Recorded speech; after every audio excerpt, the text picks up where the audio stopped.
We're going to do a special eMoney tip of the week. I'm here at LPL Focus. It's one of my favorite conferences every year, and I was able to hook up with Jared Russ, a good friend of mine and a colleague that helps empower our team. We're very fortunate at LPL to have some great team members to help us out. So Jared and the financial planning department, we reach out to all the time to go through cases to make sure we're looking at the best options for the client.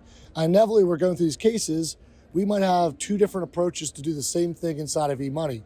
So Jared works with multiple softwares, so he has that approach, works with multiple advisors to do planning differently. So one of the things we're able to do is look at it and we come up with different solutions. So we're debating back and forth all the time, what's the best way to showcase this? And there's a few topics that we don't always agree on. And one of them we thought would be really fun to show two different approaches of, do we use spend year-end cash or do we save? It's actually one of the most common questions I see from people that are newer to eMoney. So I default to spend year-end cash, but as Jared and I always have to say, it depends. Certain clients, I don't use that, but it's a tool that I use. So I'm gonna talk about my approach. Jared's gonna talk about his approach, and we're gonna show you the application. So why do I do this? So for me, it's the hardest thing in financial planning is get a client to give you a budget, that's accurate. Especially with our target market, the busy working professionals that we serve between 35 and 45. They're both W-2 income earners. They're worried about picking their kid up from soccer. They're worried about going different directions. They are saving money. They just don't know how much they're saving. They're spending money. They just don't know how much they're spending.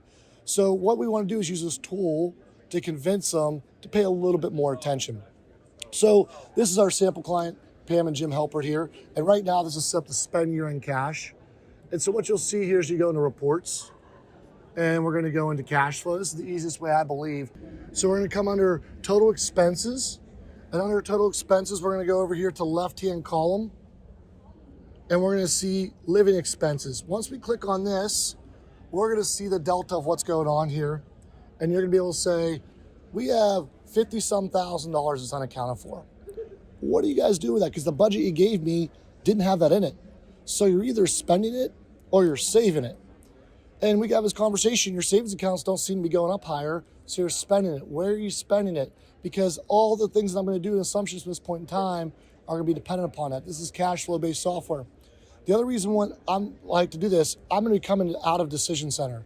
So they're already going to see the probability of success, and what it's going to enable us to do is see how this number changes. So I could go and switch one where I say, let's accumulate cash, and even if it's accumulated cash returns, they can see it's better for their plan. What if we could harness some of those funds to put it towards your plan? So my approach to this has always been, now this allows me to have this conversation from a 30,000 foot view, show them the big number that's unaccounted for, as opposed to going through line item with their expense. So Jared has a different approach, so I'm gonna turn it over to Jared. He can show you. Thank you, Greg. And we agree on a lot of things. I certainly agree that most people don't like having to track their expenses, and that's really difficult to do. I think the easiest thing is for us to back into what they're actually spending, and this is going to be a great opportunity to do so.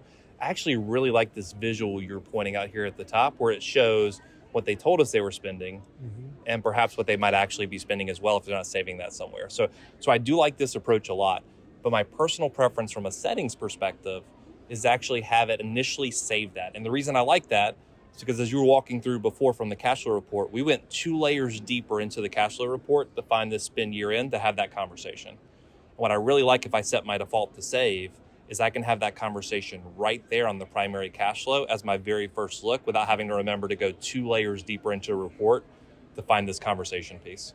So while you and I both agree on the same approach, hey, let's not worry about itemizing it, let's back into the total number, let's get it accurate. I really like having it right there in the cash flow to start with, getting that number right, maybe getting this up to 140,000, which may be what they're actually spending, and then rounding away the pennies once we're done. So I like starting with savings first in my settings, and then once we've had that conversation and get this number accurate, go back into the setting on that unique client and set the remainder to spend. And I think, Jared, one of the things we were talking about prior to this in a couple conversations is, I think the best part is, whether we agree or disagree, it's still the same end result. We're still having the conversation. Yeah, you're having a conversation, you're trying to help the client pursue their goals to get to where they want to be. That's really all financial planning is. We overcomplicate. It's just about showing a person a path to understand what decisions they're making and make informed decisions each and every day. But I think the other thing is, a lot of times you and I are building plans, and that same plan, it's about what the default is, because we're probably going to use it both ways. Yep. And it's really only an issue if they haven't had everything itemized. If they have everything itemized, this becomes useless. But I think the one important thing is, if you're going to use my version, just know this. If you start paying down liabilities early, it will not show up, right? It's like the biggest mistake people do, because if I spend an extra $30,000 towards my mortgage here and my mortgage is paid off, it's not showing any extra benefit of my mortgage being paid off. So there's a lot of times that certain things you might be trying to illustrate in there can't be illustrated if we're going to spend year-end savings, because it won't affect the plan. Yeah, the other issue is we're assuming this $50,000 is left over at the end of every year, and we're just saying, you know what, we're going to take some extra vacations. We're going to buy that car we always wanted. I've always wanted a Ford Bronco. Mm-hmm. The challenge is we're also assuming that lifestyle for 15, 20 years of just spending that extra $50,000 is going to go away when we retire, because we haven't accounted for that as our retirement expense figure. So again, the real important part is, regardless of which setting you use, making sure you're having that important conversation about exactly how much we're spending, not because we want to itemize every expense and judgmentally say no more Starbucks or golf, but just so that we can say we want to make sure that we're accurately forecasting whether or not you're going to have enough to make it across the finish line. Awesome. Well, eMoney is a powerful tool to show this. I think it's the best tool I've ever seen to show this. But ultimately, just have that conversation with clients. Where are they putting their money at? Jared, from the bottom of my heart, thank you for all you do. And all the team at LPL does is support our team and support us as we use eMoney. But ultimately, as we use this as our tool to impact lives. Thank you. We hope this tip helped educate and empower you to do more plans for your clients so that you can impact more lives through financial planning. If you have some great tips we don't know about, we'd love to hear about them. If you have a better way of doing what we just showed you, we'd love to hear about that, because we are a noble profession, and together we can elevate the profession.